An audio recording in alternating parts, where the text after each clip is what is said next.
With the help of run time polymorphism आप क्या कर सकते हो, you can achieve abstraction in C++. With the runtime polymorphism, you can achieve abstraction in C++. अब runtime polymorphism क्या है, थोड़े टाइम बाद हमारा स्टार्ट हो रहा है कि जैसे सपोज करो, मैं थोड़ा सा रिकैप करा देता हूं कि जैसे क्लास A है आपके पास, क्लास B है, इसमें भी पब्लिक में सपोज करो void शो है,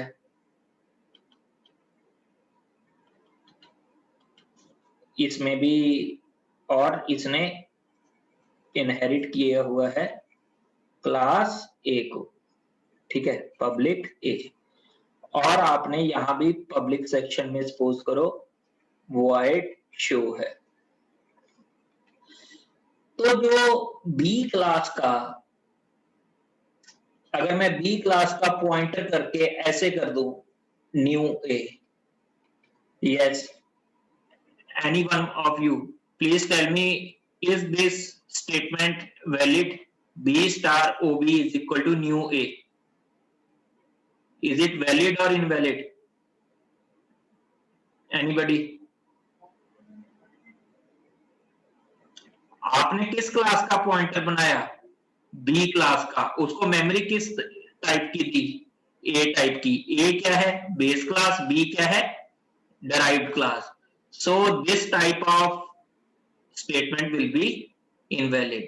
तो क्यों, क्योंकि आप ये तो वैलिड है, A star OB equals to new B, लेकिन ये वाली स्टेटमेंट इनवैलिड है।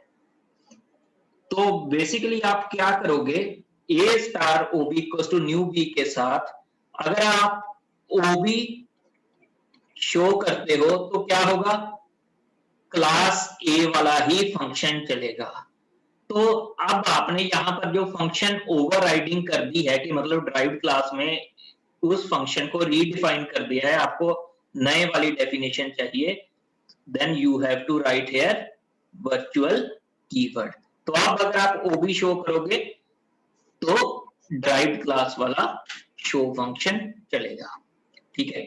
तो ये कॉन्सेप्ट कहां पर आएगा, फंक्शन ओवरलोडिंग में, तो सॉरी फंक्शन ओवरराइडिंग में, या आप बोलोगे रन टाइम पॉलीमॉर्फिज्म। लेकिन इसकी रिक्वायरमेंट क्यों पड़ी, आप ये भी कर सकते थे ना, इसकी बजाय सीधा B क्लास का ही ऑब्जेक्ट बनाते और OB डॉट शो कॉल कर लेते।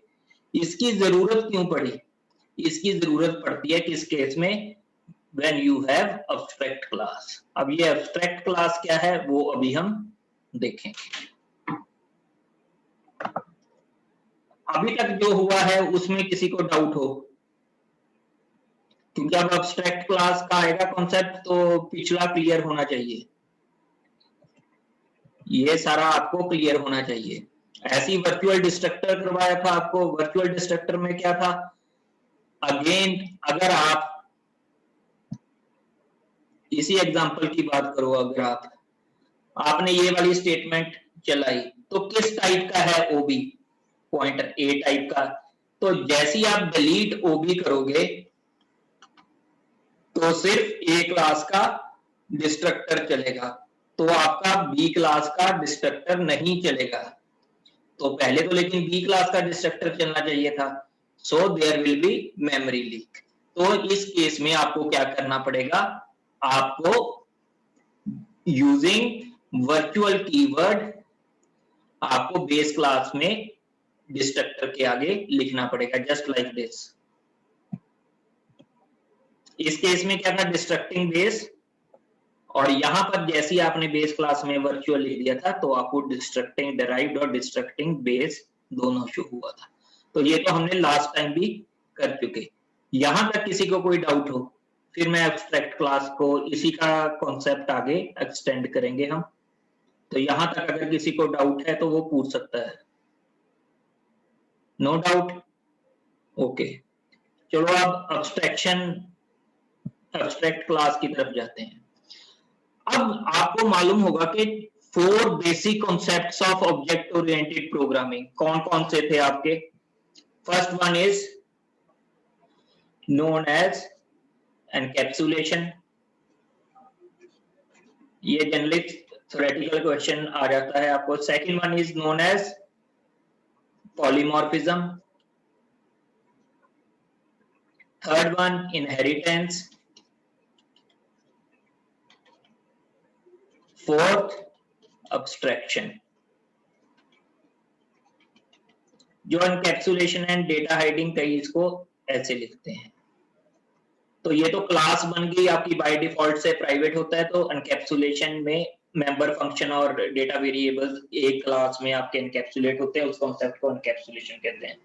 पॉलीमॉर्फिज्म होता है आपका कंपाइल टाइम, रन टाइम, मतलब एक चीज की मल्टीपल फॉर्म्स। इनहेरिटेंस होती है एक क्लास से दूसरी क्लास को आप डेराइव कर सकते हो, तो रीयूजेबिलिटी ऑफ कोड होती है। Now what is abstraction? Abstraction में आप सिर्फ इंटरफेस प्रोवाइड करते हो। इंटरफेस मींस कि आपने एक फंक्शन दे दिया, उसके अंदर की फंक्शनैलिटी नहीं बताई। जैसे आपको मैंने एग्जांपल दी थी कि आपने अगर एसएमएस करना है तो आपको एक सेंडर होता है, एक रिसीवर और एक आपका मैसेज। आपको ये नहीं पता कि उसके पीछे कौन सा सिग्नल यूज हुआ, कौन से चैनल से गया मैसेज, इससे आपको कोई लेना देना नहीं। हमें तो सिर्फ अब्स्ट्रैक्ट व्यू चाहिए। तो यहां पर C++ में अब अब्स्ट्रैक्शन का कॉन्सेप्ट है। अब्स्ट्रैक्शन का कॉन्सेप्ट हम कैसे अचीव कर सकते हैं? With the help of pure virtual function, with the help of pure virtual function. अब प्योर वर्चुअल फंक्शन क्या है? प्योर वर्चुअल फंक्शन की डेफिनेशन है कि जैसे आपने वर्चुअल फंक्शन कोई लिखा, उसके आगे आपने उसकी डेफिनेशन नहीं लिखनी, बल्कि इक्वल्स टू 0। मतलब हमने उसकी डेफिनेशन प्रोवाइड नहीं की। ये डेफिनेशन हम कब देंगे? डिराइव्ड क्लास में, जब ओवरराइड करेंगे। तो अब्स्ट्रैक्ट क्लास में आपके पास सिर्फ और सिर्फ एक, कम से कम एक प्योर वर्चुअल फंक्शन होगा ही होगा। तो अब्स्ट्रैक्ट क्लास की डेफिनेशन क्या है? A class which has at least one pure virtual function। Pure virtual function क्या है? जिसकी कोई डेफिनेशन नहीं है।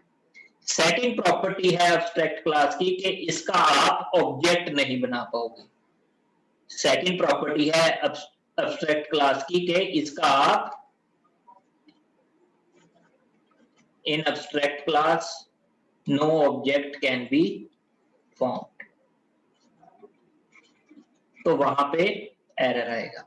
थर्ड प्रॉपर्टी है कि डिराइव्ड क्लास में या तो जो प्योर वर्चुअल फंक्शन है उसको प्योर वर्चुअल फंक्शन ही रहने दे,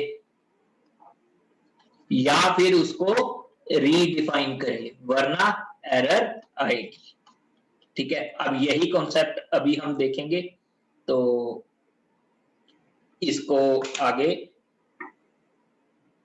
हम एक कंपाइलर के ऊपर देखेंगे। पहले इसकी प्रॉपर्टीज थ्योरेटिकली देख लो।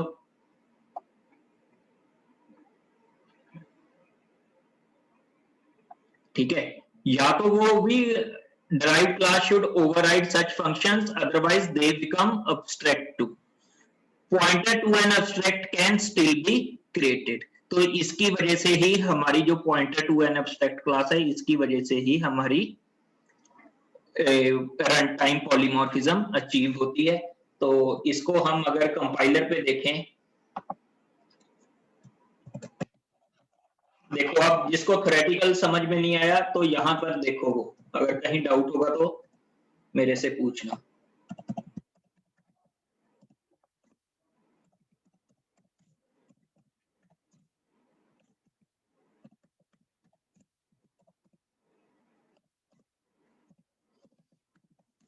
Suppose A is the abstract class। अब abstract class है, इसका मैंने एक डेटा वेरिएबल लिखा और यहां पे मैंने लिखा virtual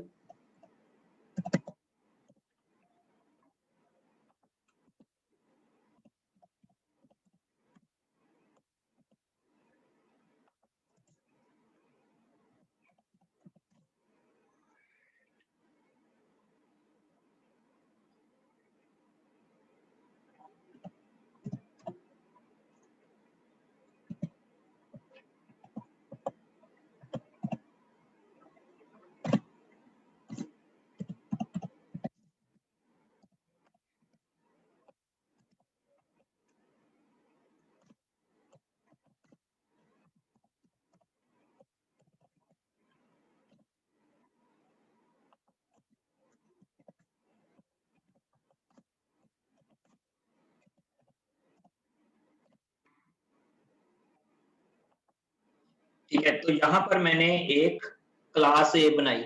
yes, can anybody tell me whether A is abstract और नॉट? Yes, anybody? क्या ए क्लास आपकी एब्स्ट्रैक्ट क्लास है या नहीं? Yes sir. क्यों है एब्स्ट्रैक्ट क्लास ये?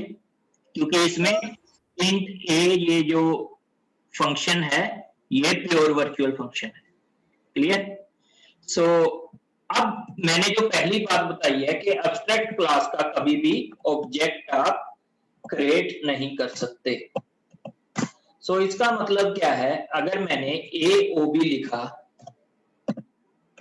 और then I am trying to show ob dot show,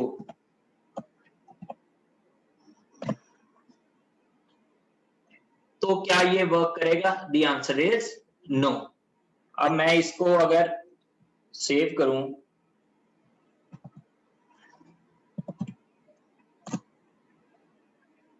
error I. Error क्यों है?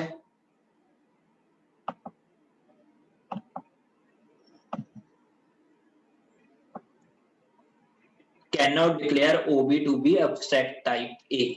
तो मतलब क्या है कि हम जिसमें कम से कम एक प्योर वर्चुअल फंक्शन है तो वो क्या बनेगी? आपकी एब्स्ट्रैक्ट क्लास। उसका ऑब्जेक्ट आप कभी भी क्रिएट ही नहीं कर पाओगे। Is it clear? सो अब आएगी कि इसको अब हम यूज कैसे करेंगे। तो एब्स्ट्रैक्ट क्लास का देखो मेन फंक्शन क्या है कि आपको इसने एक एब्स्ट्रैक्शन प्रोवाइड कर दी, एक इंटरफेस बना के दे दिया कि वॉइड इसमें ये है। आगे जो इसकी फंक्शनैलिटी है वो ड्राइव्ड क्लास में आप डिफाइन कर लो, वरना यहाँ पे ये एरर देगा।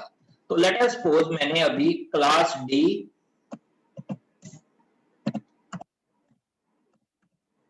Public A, class D public A,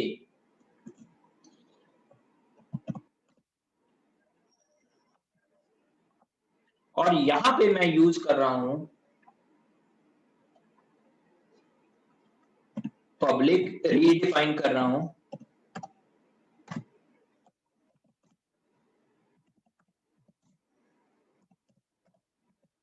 void int a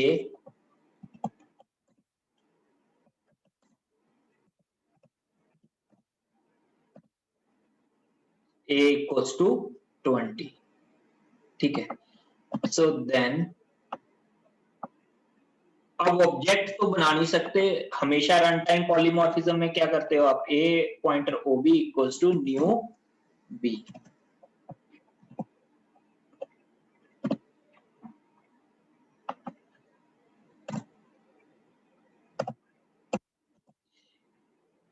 yes, एक और इंटरेस्टिंग चीज देखेंगे हम। यहां पे मैं लिख देता हूं सी आउट कंस्ट्रक्टर ऑफ ए।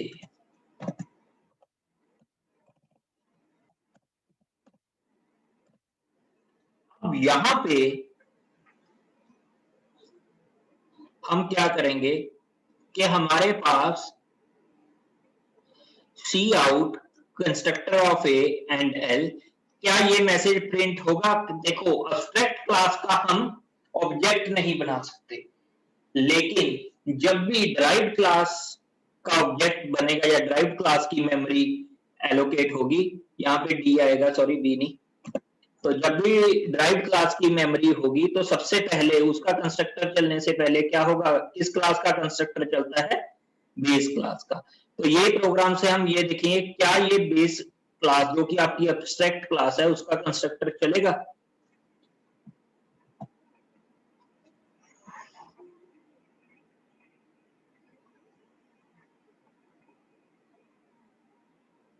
यहां पर अब इसको ये प्राइवेट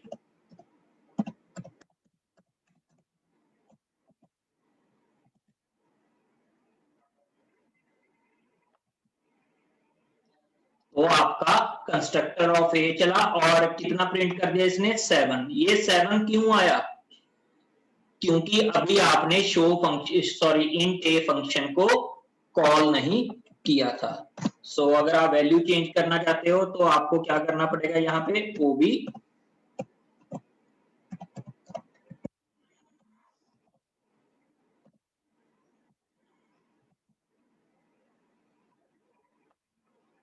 तो वैल्यू क्या आ गई 20। यस, किसी को डाउट हो या कुछ कोई मॉडिफिकेशन करके देखना चाहता हो, ही और she can tell me. Sir अगर हम क्लास डी में इंट ए फंक्शन नहीं बनाएंगे तो एरर आएगा। हाँ वो करके देखो, वो एरर आए, एरर नहीं मतलब फिर हम डी क्लास की को अभी कोई ऑब्जेक्ट नहीं बना सकते, तो ये स्टेटमेंट क्या हो जाएगी फिर अनट्रू। ठीक है, सो मैं इसको चला के दिखा देता हूं।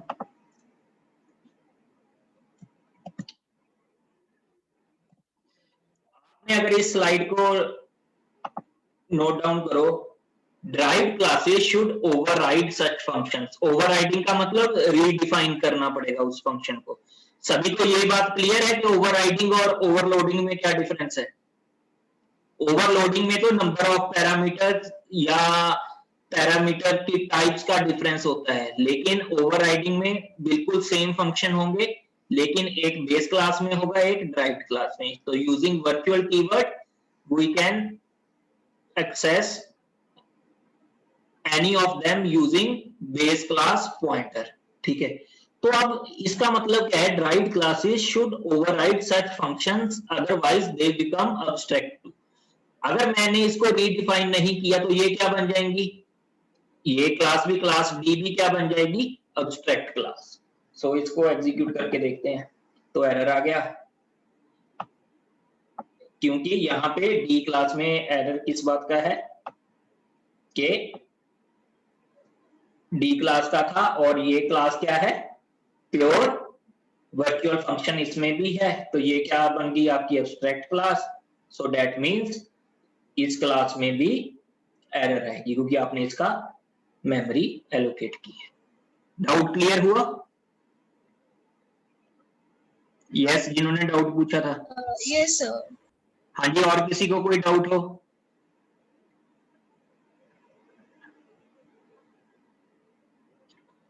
ठीक है, तो ये आपका कॉन्सेप्ट हो गया अब्स्ट्रैक्शन का। देखो मैं दोबारा से एक बात, रन टाइम पॉलीमॉर्फिज्म इंपॉर्टेंट है। थ्योरेटिकली क्वेश्चन क्या बन सकता है फॉर एमएसटी एसटी जो भी आपका होगा, कि difference between run time polymorphism and compile time polymorphism. और वैसे आपको अगर क्यूज वगैरह के लिए क्वेश्चन पूछे जाएं तो उसमें क्या होगा कि लेट अस सपोज अगर मैं आपसे पूछूं कि इस प्रोग्राम में कितनी एब्स्ट्रैक्ट क्लासेस हैं, द आंसर इज 2। कौन कौन सी? Class A and class B. तो आपको कोई भी ट्विस्ट करके क्वेश्चन आ जाए तो आपको ये खुद आंसर करना आना चाहिए। ठीक है, यहां पर कितनी एब्स्ट्रैक्ट क्लासेस हैं आपके पास? 2, ए एंड बी। अगर मैं इसको यहाँ कमेंट हटा दूं, क्या ये एब्स्ट्रैक्ट क्लास रहेगी? द आंसर इज नो, ये अब एब्स्ट्रैक्ट क्लास नहीं है, इसने फंक्शन को ओवरराइड कर लिया है।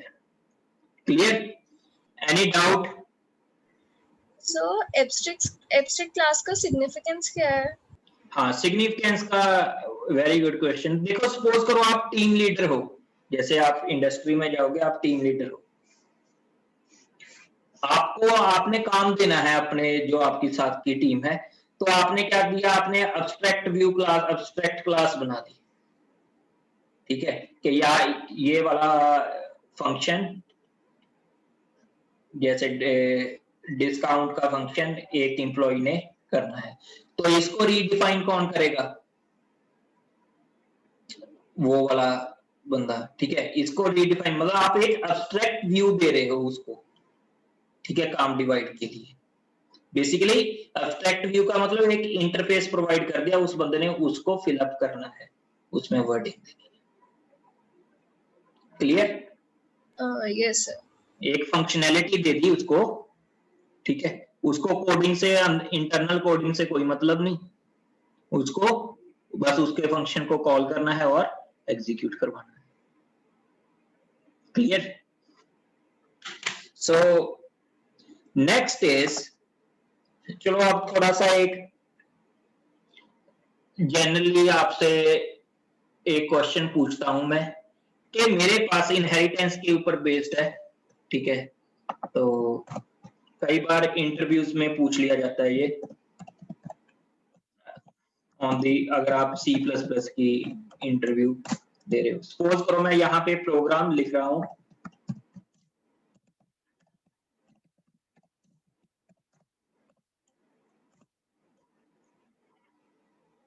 आपने लिखा क्लास ए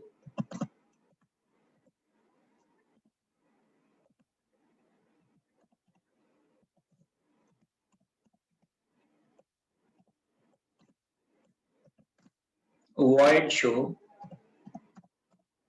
cout hello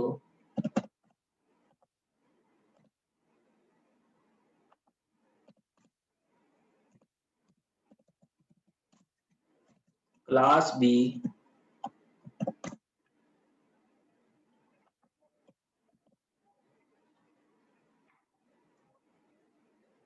ठीक है, और इसको आपने कर दिया,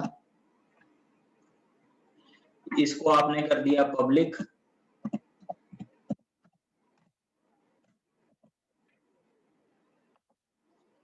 और आपने कर दिया प्राइवेट।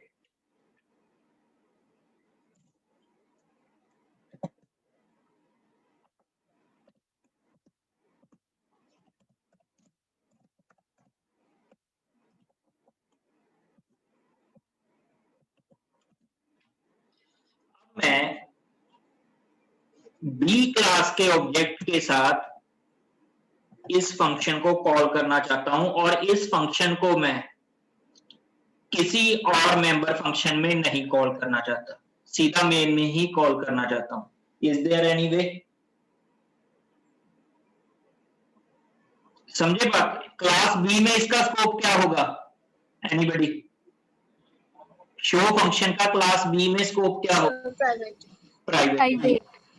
तो मैं अगर ओबी डॉट शो करूंगा तो क्या होगा? एरर आएगी या नहीं आएगी? एरर आएगी sir, because this is private को रेफर ही कर सकते। ये तो इनएक्सेसिबल है उसके लिए, तो ये एरर आएगी। ठीक है, तो अब आप बताओ कि अब इसने इसको एक्सेस करना है तो वो कैसे पॉसिबल है? You can take help from the internet. आप थोड़ा स्क्रॉल करो, इसको अपना सर्च करो कि कैसे पॉसिबल है। With in 5 minutes friend function use कर सकते हैं? नहीं, कुछ नहीं, बस ऐसे ही एज इट इज, और यहाँ पे कुछ लिखना है, कोई फ्रेंड फंक्शन नहीं यूज करना। फ्रेंड फंक्शन के साथ कैसे करोगे? फिर तो ऑब्जेक्ट के साथ नहीं कॉल करूंगा ना मैं, कोई नया फंक्शन तो बनाना ही नहीं, फिर तो मैं एक मेंबर फंक्शन ही बना लेता।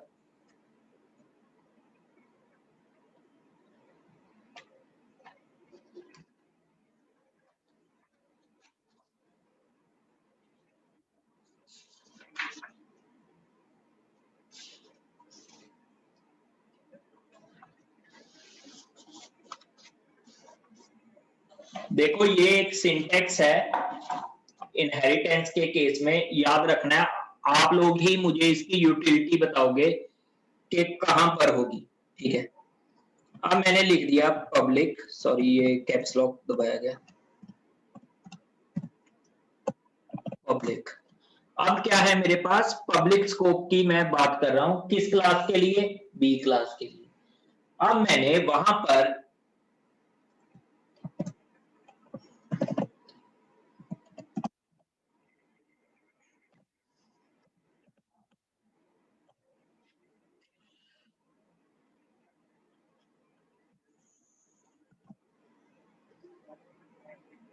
तो क्या आपका यहां पे क्या हो गया?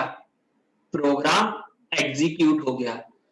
तो ये कोई मुझे इसकी यूटिलिटी बताएगा कि क्या होगी यूटिलिटी? चलो ये मैंने प्रोग्राम चला दिया, सिंटेक्स भी बता दिया यहाँ पे।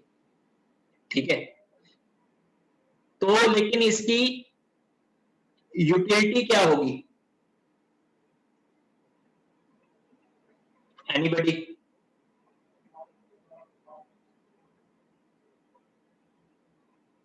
कोई बताओ, इसको देखकर आपके सामने ही पड़ा है कि यहां पर तो चलो मैंने इसका सिंटेक्स बता दिया।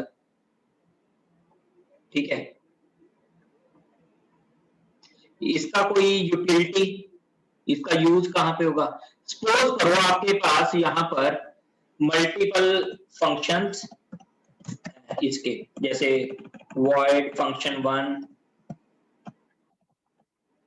void function2,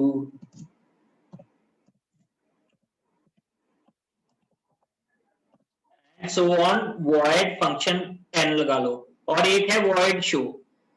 आप बाकी सबको तो क्लास बी के लिए क्या रखना चाहते हो, प्राइवेट, लेकिन शो को क्या रखना चाहते हो, पब्लिक। जब ये मल्टीपल टाइम्स ऐसा होगा तो यहाँ पे ये होगा।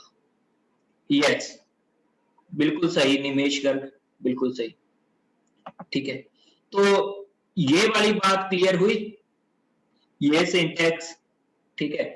मे बी ये इन एग्जाम्स वगैरह में ना पूछा जाए, लेकिन ऐसे देखो थोड़े से ट्विस्टेड क्वेश्चंस हैं, तो आप नेट पे भी सर्च करोगे तो आपको बहुत सारे मिलेंगे, ठीक है।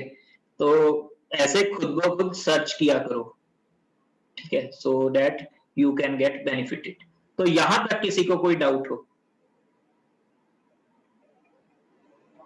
Any doubt? तो यहां तक आपका रन टाइम पॉलीमॉर्फिज्म तक आपका सिलेबस हो चुका है। अब अगर हम पीछे जाएं तो हमारे 2-3 टॉपिक्स पेंडिंग है, तो पहले अभी हम उनको कवर करेंगे और उसके बाद हम फाइल हैंडलिंग को देखेंगे, ठीक है। तो अगर किसी को और डाउट है तो वो पूछ सकता है, कोई भी अप टू दिस पॉइंट जो हमारा क्लास में डिस्कस हुआ है। किसी को कोई भी डाउट हो, any doubt, any type of, clear है? चलो एनीवेज, तो हम अब शिफ्ट कर रहे हैं हमारा, जैसे जो सिलेबस में हमारा पेंडिंग है।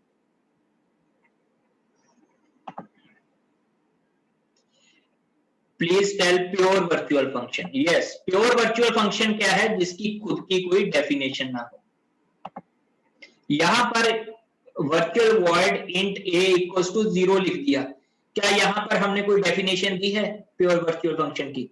तो इसको लिखने का मतलब क्या हुआ कि हम जस्ट बता रहे हैं कि ये वाला फंक्शन होगा, एक इंटरफेस प्रोवाइड कर दिया। डेफिनेशन कहां देंगे? डिराइव्ड क्लास में। तो इससे हमें अचीव क्या हुआ? अब्स्ट्रैक्शन। तो अब्स्ट्रैक्शन बेसिकली हमने कैसे इंप्लीमेंट किया? Using run time polymorphism. Yes, clear है Akshita? Pure virtual function, pure virtual function वो है जिसकी खुद की कोई डेफिनेशन नहीं है, अगर अभी के लिए इतना मान लो, ठीक है, उसको हमने इक्वल्स टू 0 लिखा है। क्लियर? सो ये तो हो गया आपका प्योर वर्चुअल फंक्शन। अब हम टॉपिक्स देखते हैं जो आपके पिछले पेंडिंग टॉपिक्स हैं अभी।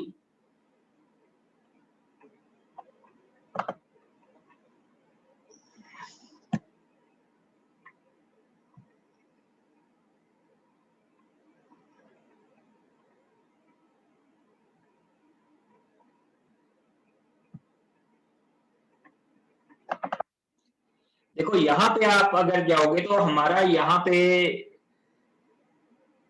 जो टॉपिक पेंडिंग है that is constant member function. So first topic हम कांस्टेंट मेंबर फंक्शन को देखेंगे, इसकी यूटिलिटी क्या है, इसका यूज कहां पे हम कर रहे हैं उसको देखेंगे। सो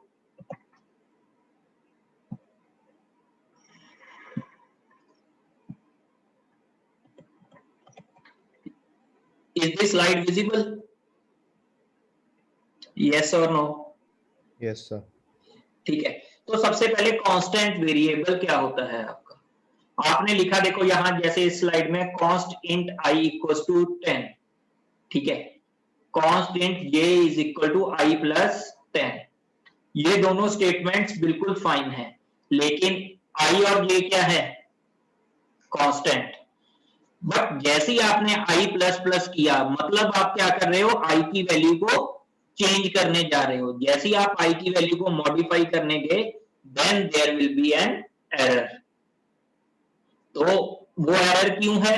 क्योंकि i को आपने क्या रखा है? कांस्टेंट। ये स्लाइड में किसी को कोई डाउट हो? ये क्लियर है?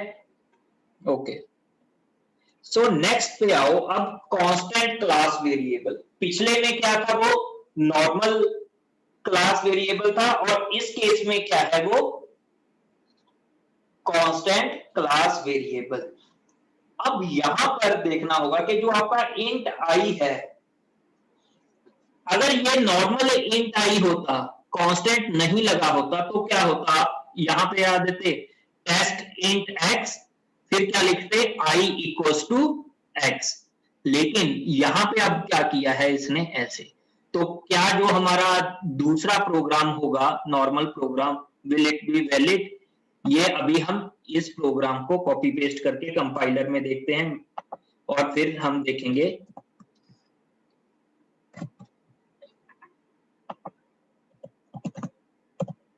कि आउटपुट्स क्या आएंगे। मैंने जैसे लिखा है इंक्लूड आयोस्ट्रीम,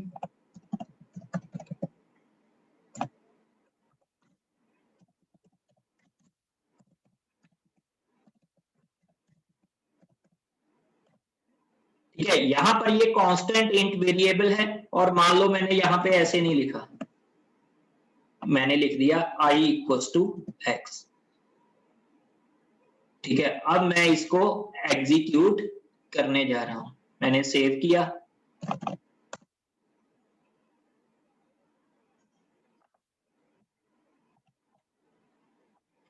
तो यहां पे अब क्या है, क्योंकि ये कांस्टेंट इंट है, तो इसको आप अगर आई इक्वल्स टू एक्स दोगे, एक ही बार डिक्लेरेशन के टाइम पर इसको इनिशियलाइज कर सकते हो। तो इसको अब कैसे करें, क्योंकि ये तो क्लास वेरिएबल है, अगर मैं इसको ऐसे करूंगा तो भी ये एप्रोप्रिएट वे नहीं है। तो इसका वे, इसका क्या है कि जब आप कंस्ट्रक्टर की बात करते हो, तो यहां पे क्या लिखोगे, जैसे ये स्कोप आपने बिल्कुल यही फॉलो करना है, तो यहां पे क्या लिखोगे, आई एक्स, तो वहीं पर आपको ये इनिशियलाइज करना होगा। इसके बाद आप इसको मॉडिफाई नहीं कर सकते। क्यों नहीं मॉडिफाई कर सकते, क्योंकि I is constant here. Clear? इसमें किसी को कोई डाउट हो, या कोई और मॉडिफिकेशन करके देखना चाहता हो? तो ये मतलब फिक्स सिंटैक्स ही है, मतलब कांस्टेंट को इनिशियलाइज करने के लिए। हाँ, कांस्टेंट को इनिशियलाइज, क्योंकि आप कांस्टेंट को तो वैसे जनरली, अगर जैसे ये वाले प्रोग्राम में आप देखते, जो पिछले स्लाइड में था इससे, तो आप इसके साथ ही कोई वैल्यू असाइन कर देते हो, ठीक है, कांस्टेंट के लिए। लेट अस सपोज, अगर किसी को समझ में नहीं आया, मैंने लिखा यहाँ पे एक प्रोग्राम छोटा सा और टाइप कर लेता हूँ।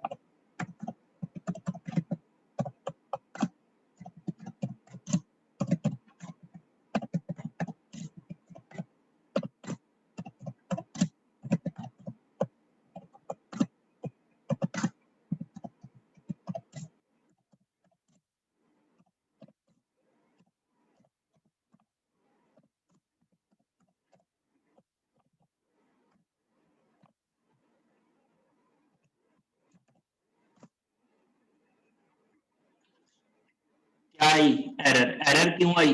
क्योंकि ये कांस्टेंट था, आपको यही इनिशियलाइज करना पड़ेगा। अगर मैं यहां पे करता तो एरर थी। क्लियर है? Yes sir. Any other doubt? ठीक है सर, तो कांस्टेंट वेरिएबल्स का हम कभी भी इनपुट यूजर से नहीं ले सकते?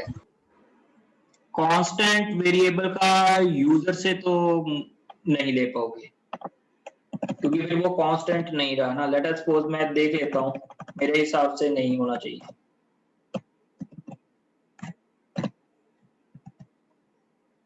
ठीक है, क्लियर?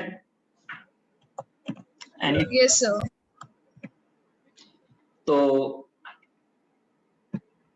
ये अब जो हमारा मेन है, जो सिलेबस में है, ये तो चलो उसके लिए प्री रिक्विजिट चाहिए था, that is constant member function. अब कांस्टेंट मेंबर फंक्शन का सिंटैक्स क्या है, उसकी प्रॉपर्टी क्या होगी कि क्यों यूज करते हो?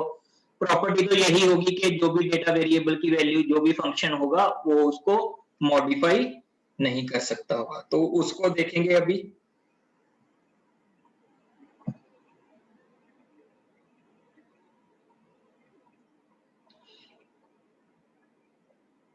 Sir can we take a input and then declare it constant? नहीं, बाद में कांस्टेंट कैसे करोगे? ये तो जरूर कर सकते हो आप। देखो डाउट पूछा है कि मैंने इनपुट ले ली सी इन आई, ठीक है, इंट आई लिखा, अब इसको बाद में मैं कांस्टेंट कर दूं, नहीं वो हमेशा के लिए नहीं कर सकते, ये जरूर कर सकते हो।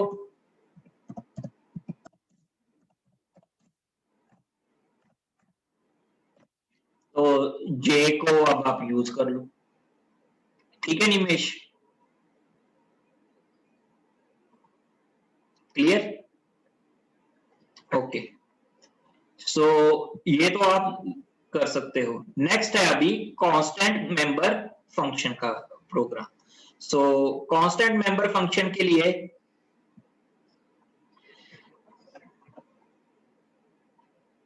देखो, the idea of constant function is not to allow them to modify the object on which they are called।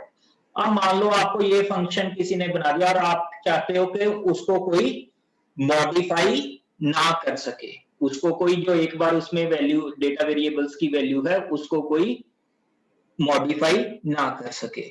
It is recommendable to make as many function constant as possible so that accidental changes to objects are avoided। देखो जो कुछ functions में तो आपको modification करनी है variables की, उसके लिए तो ठीक है, लेकिन उसके बाद अगर आप वैल्यूज को उसको नहीं हिलाना चाहते तो आप क्या करो, कांस्टेंट फंक्शन बनाओ। तो कांस्टेंट फंक्शन में किसकी वैल्यूज नहीं चेंज कर सकते आप? डेटा वेरिएबल्स की। ऑब्जेक्ट तो डेटा वेरिएबल्स पर ही होगा, तो डेटा वेरिएबल्स की वैल्यू को आप नहीं चेंज कर सकते। देखो पहले सिंटेक्स क्या है, सिंटेक्स यहां पे देखो वॉइड फंक्शन लिखा है और साथ में क्या लिखा है, कॉस्ट कीवर्ड। एक्स एक बार जो ऊपर इनिशियलाइज कर दिया तो यहां पर आप 0 करना चाहोगे तो then it will give you error. Clear है ये? तो कोई मुझे इसका रोल बताएगा कि कांस्टेंट का रोल क्या है, कहां पे आएगा? यस, अगर मैं आपको advantage of constant member function की बात करूं तो ये रेस्ट्रिक्शन का एडवांटेज कहां पे आएगा? Anybody, any guesses? Yes, let us suppose मेरे पास यही प्रोग्राम है, मैंने इसको कॉपी किया,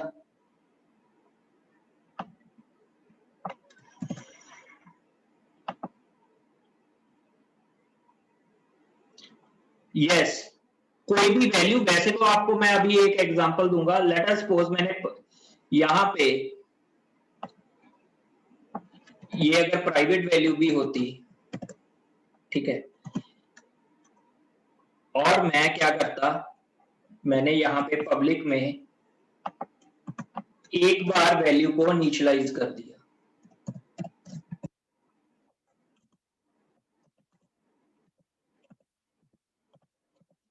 यहां प्लीज ध्यान में रखना, एग्जाम में कई स्टूडेंट्स, कई बार मेरे से भी वैसे ये मिस्टेक हो जाती है, a इक्वल्स टू एक्स लिखा जाता है गलती से, तो उसके मार्क्स कट जाते हैं फिर, क्योंकि वहां पे तो आपके पास कंपाइलर नहीं होगा, तो इसका खास तौर पे ध्यान रखना है।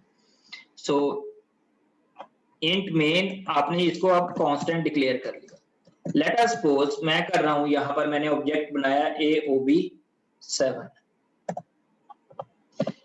सो अब इस ऑब्जेक्ट के लिए OB.X के लिए मैं हमेशा वैल्यू क्या चाहता हूं, 7।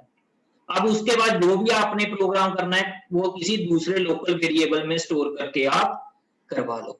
तो इसका मतलब क्या है, लेट अस सपोज मैंने ऐसे लिखा,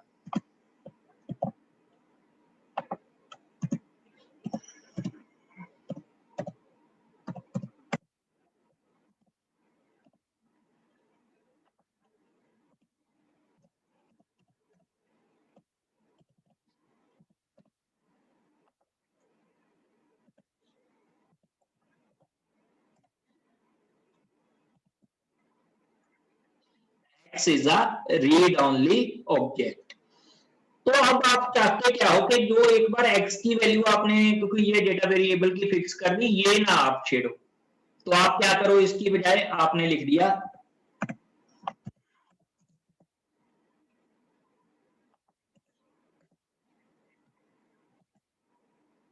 ये चलेगी, ठीक है। तो अगर आप डेटा में कुछ ऐसा चाहते हो कि एक्सीडेंटली भी आप x की वैल्यू को मॉडिफाई ना कर दो, ताकि उसके बाद लेट अस सपोज अभी ये वाला फंक्शन था, एक फंक्शन void फंक्शन 1 है, तो तब उसके पास x की वैल्यू क्या पहुंच जाती 12, अगर आपने कुछ सॉरी हाँ, तब उसके पास कौन सी पहुंचती 12, लेकिन आप चाहते कितनी थी 7, तो ताकि एक्सीडेंटली भी आपसे वैल्यू चेंज ना हो, तो आप ऐसा यूज कर सकते हो।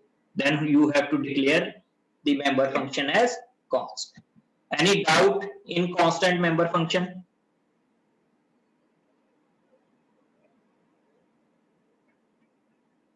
If no doubt, I am ending this lecture. Thank you.